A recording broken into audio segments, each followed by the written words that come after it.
Now, in this video, we are going to know about the uh, nuclear accident happened in the Chernobyl and Fukushima, and also we will focus on the topic nuclear fusion on the basis of which the sun provides us the light.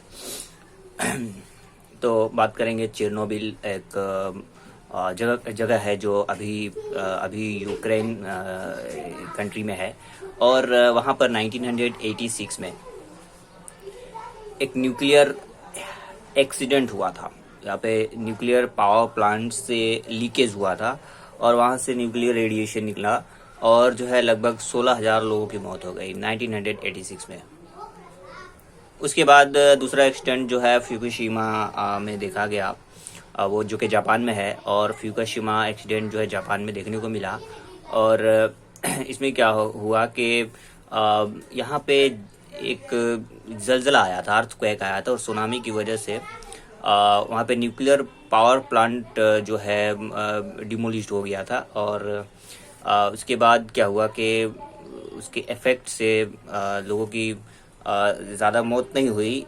वजह यह था कि आसपास के लगभग 20 kilometre वाले area तक लोगों को खाली करा लिया गया था। अब हम लोग आते हैं न्यूक्लियर फ्यूजन क्या होता है। सबसे पहले हम लोग बात करेंगे इससे पहले तो फ्यूजन पे हम लोग बात करिए। फ्यूजन माने टूटना, मतलब कि एक अगर एटम है उसमें क्या है कि उस न्यूक्लियस में क्या है कि हम लोग क्या करते हैं कि स्ट्राइक करते हैं न्यूट्रॉन से स्ट्राइक करने के बाद क्या होता है कि अनस्टेबल हो जाता है, एब्जॉर्ब करने के बाद अनस्टेबल हो जाता है, उसके बाद टूट जाता है। तो ये था न्यूक्लियर फ्यूजन, टूटना, न्यूक्लियर फ्यूजन। अब ये न्यूक्लियर फ्यूजन है, उसको जोड़ना है। कैसे जोड़ेंगे? जाहिर सी बात है, कहीं पे भी अगर डिफिनीशन देंगे तो मैक्सिमम में ऐसा देखा गया कि इसमें क्या है कि नाम से हम डिफाइन कर लेंगे। कैसे डिफाइन करेंगे? न्यूक्लियर फ्यूजन टूट रहा है मतलब जुट रहा है, मतलब कि दो या दो से ज़्यादा न्यूक्लियस को जोड़ने के अमल को हम लोग कहें न्यूक्लियर फ्यूजन। ओके, यहाँ पर ये डिफिनेशन खत्म हो गया। इसके नाम ही से न्यूक्लियर फ्यूजन इंपॉर्टेंट टॉपिक है, ये एग्जाम में पूछता रहता है। मिसाल के तौर पर अगर डिफाइन करने को है तो एग्जाम्पल भी दे सकते हो, प्लस पॉइंट हो जाता है और मार्क्स कटने के चांसेस 0% हो जाते हैं।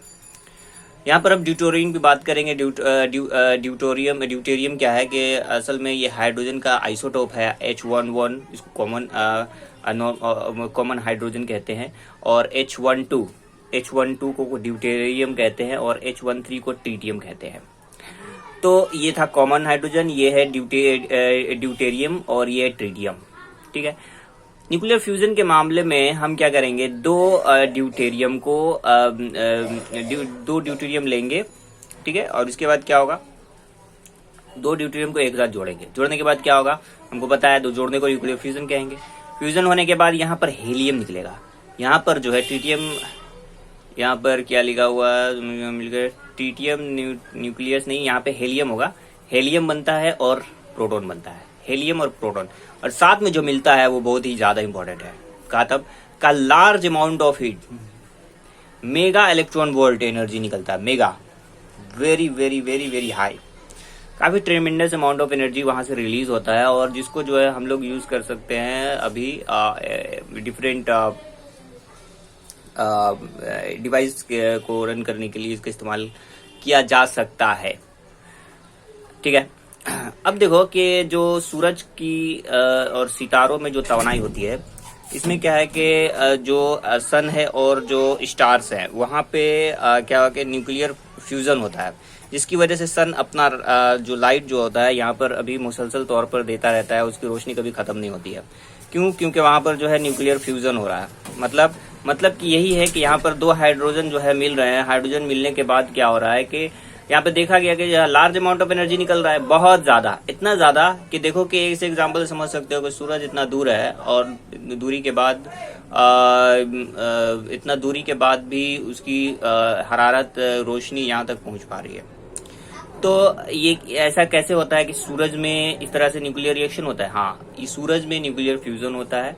वहां पर इस बात का पता जो है ये इस भाई साहब ने लगाया था प्रोफेसर हंस ए बेट 1939 में इन्होंने पता लगाया था कि सूरज की जो रोशनी है वो हाइड्रोजन के फ्यूजन से हो रही है।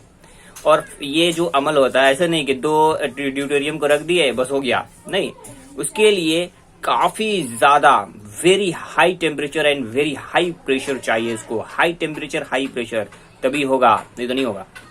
हाई टेम्परेचर हाई प्रेशर, हमको पता है कि सूरज की रोशनी जहाँ पे बहुत ज्यादा हीट है, हाई टेम्परेचर और हाई प्रेशर मौजूद है, और वो अभी तक इस तरह से रोशनी दे रहा है। और ये न्यूक्लियर फ्यूजन का अमल जो है हो रहा है। और ये सूरज में ही नहीं होता है, जितने सारे स्टार्स हैं जिसमें गैसेस वगैरह भरे हुए हैं, इसलिए हम लोग पढ़ते हैं कि ये सब जो गैस बने हुए हैं, दैट इज वाई